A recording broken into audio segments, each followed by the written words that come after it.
नमस्कार, मैं हूं निवेदिता। मोदी को लेकर हमेशा हमलावर रुख रखने वाले ओवैसी के ही गढ़ में इस बार बीजेपी ने सेंध लगाने की तैयारी कर ली है। बीजेपी ने 1 दिसंबर को होने वाले नगर निकाय चुनाव के लिए अपनी एड़ी चोटी का जोर लगा दिया है।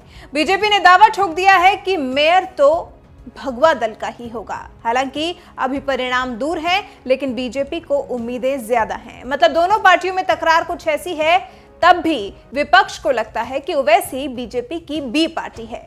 ओवैसी को वोट कटवा पार्टी बताया जाता है, बीजेपी को फायदा पहुंचाने वाली पार्टी बताया जाता है, जिस पर अब ओवैसी ने अपनी प्रतिक्रिया दे दी है। AIMIM चीफ असदुद्दीन ओवैसी ने कहा कि मेरा हाल ऐसा है कि मैं एक लैला हूं और मेरे हजारों मजनू हैं। ओवैसी ने कहा, सभी पार्टियां मुझे मुद्दा बनाकर लाभ लेना चाहती हैं। एक चैनल को दिए इंटरव्यू में ओवैसी कहते हैं, बिहार में कांग्रेस ने कह दिया कि मैं बीजेपी के साथ वोट कटवा हूं, बी टीम हूं। यहां हैदराबाद में कांग्रेस कह रही है कि अगर ओवैसी नहीं तो हमको वोट दे दो। बीजेपी कुछ और कह रही है, मुझे कोई फिक्र नहीं है। ओवैसी ने कहा, यानी कि मैं लैला हूं और हर कोई चाहता है कि किसी भी तरह मुझे मुद्दा बनाया जाए और वोट हासिल किया जाए। हैदराबाद की जनता ये देख रही है कि असदुद्दीन ओवैसी की पार्टी हैदराबाद के हर पहलू को बेहतर बनाने की कोशिश कर रही है।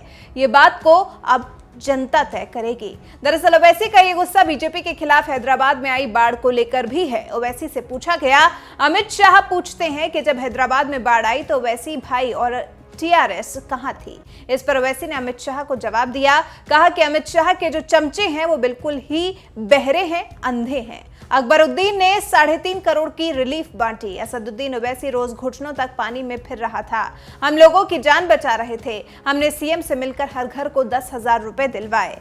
अब जब बात छिड़ गई तो असदुद्दीन ओवैसी को गुस्सा भी आ गया। अमित शाह पर आरोप लगाते हुए ओवैसी ने कहा, मैं अमित शाह से कह रहा हूं कि आपने हैदराबाद की जनता के साथ झूठ बोलकर उन्हें 1 रुपया नहीं दिलवाया। कर्नाटक की बाढ़ में पैसा दिया। अगर हैदराबाद में लोगों को पैसे मिलते तो एक घर को 80,000 से 1 लाख रुपए मिलते। आपने 1 पैसा नहीं दिया और हमसे सवाल पूछ रहे हैं।